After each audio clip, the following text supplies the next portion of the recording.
Sarah's hair was the one thing she never joked about. Every morning, while the rest of the house stumbled through breakfast, Sarah locked herself in the bathroom with her music blaring and her mirror fogged with steam. She brushed each section until it shone, sprayed it, teased it, smoothed it, and sprayed it again. It wasn't just routine, it was ritual. By the time she left her room, her long, glossy hair bounced like it had its own spotlight. At school, her hair was a weapon, a curtain she could toss when she wanted attention, a crown she could lean on when she wanted power. Everyone knew she had the best hair, and she made sure no one forgot it. If someone came in with split ends or an uneven cut, Sarah noticed. She didn't keep her opinion to herself either. That morning, though, she was late. Her phone buzzed with messages from friends about meeting before class. Her playlist thumped through the speaker. She pulled on clothes, glanced at herself, and rushed to her vanity. Without thinking, she grabbed a familiar-looking bottle. The right shape, the right size, that was all she cared about. She pumped a thick dollop into her palm and worked it through her roots, smiling at how glossy it made her hair look. Perfect as always. She never looked at the label. If she had, she would have seen 2 words in bold print: hair removal cream. Sarah strode into first period like she owned the room.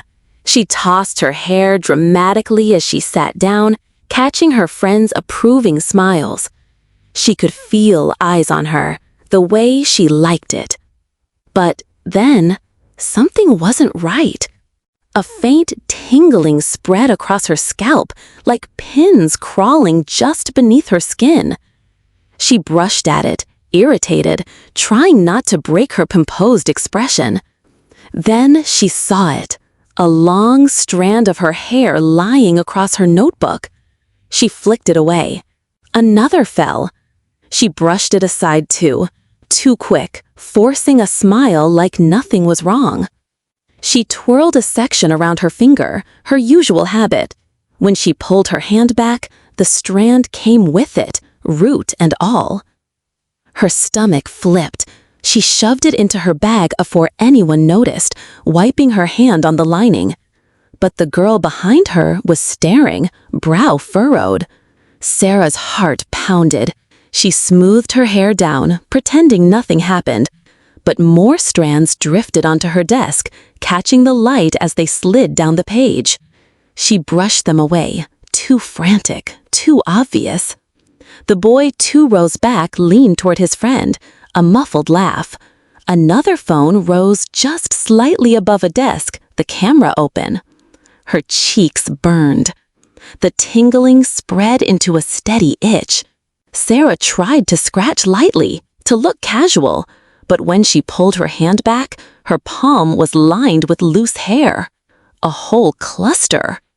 Her breath hitched. She swept it into her lap, shoving it under her desk, but more slid down over her shoulders, collecting on her sweater, scattering across her notebook. She grabbed the elastic from her wrist and tried to tie it back. The hair slipped out almost immediately, the band catching on thin patches, leaving uneven gaps. She smoothed it down, desperate, but the pale scalp was already showing through. A hissed whisper floated from the left. Is her hair falling out? A stifled laugh from the back. Another phone raised, a tiny red light blinking. Sarah bent forward, her hair hanging like a curtain to hide her face. But even that betrayed her. Strands rained down onto the paper, sticking to the ink where her pen scratched nonsense across the page just to look busy. She tried brushing them away, but the motion only scattered more across the desk. Her hand trembled so hard, the pen rolled to the floor. Sarah's ears rang. She could feel the eyes drilling into her, every whisper cutting deeper than the hair slipping through her fingers. The queen of perfect hair was coming apart in front of them, and they were enjoying every second. She couldn't take it. Her chair screeched back as she bolted from the room, shoving strands into her bag as she fled. She could still hear the laughter chasing her down the hall. She slammed the restroom door behind her, clutching the edge of the sink.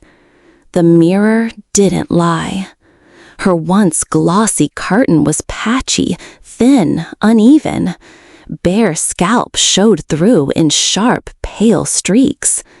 Strands clung to her sweater, stuck to her cheeks, fell in steady drifts every time she moved. Her breathing came fast, broken. She yanked paper towels, scrubbing at her face, but it only wiped more loose strands into the sink. Her bag rattled as she dug into it with frantic hands, pulling out a small pair of scissors she normally used for crafts. She stared at them, knuckles white, chest heaving. Then she lifted them to her temple. Snip. The sound echoed sharp against the tiles. A long lock fell, curling as it hit the porcelain. Snip. Another section slid down her sweater, catching against the fabric before slipping to the floor. Her breathing hitched, faster now, desperate. Snip, snip, snip. Her shoes squeaked against the tiles as she walked back, each step heavier than the last. When she pushed the door open, the room fell silent. Every head turned, phones lifted, screens glowed. Her shoulders hunched, her chin nearly pressed to her chest. She slid into her seat without lifting her eyes, without daring to meet a single gaze. But the whispers started anyway. What happened to her? It looks awful. She hacked it off. A laugh rippled across the room. Another followed. The same girl she had mocked last week for split ends was staring now, a slow smile curling across her lips. Sarah didn't smirk. She didn't toss her hair. There was none left to toss. She didn't fire back a single cruel comment. She sat frozen, trembling hands gripping the desk, scalp showing pale through uneven tufts, while the room she used to rule quietly devoured her humiliation. The queen bee had returned, but her crown was gone.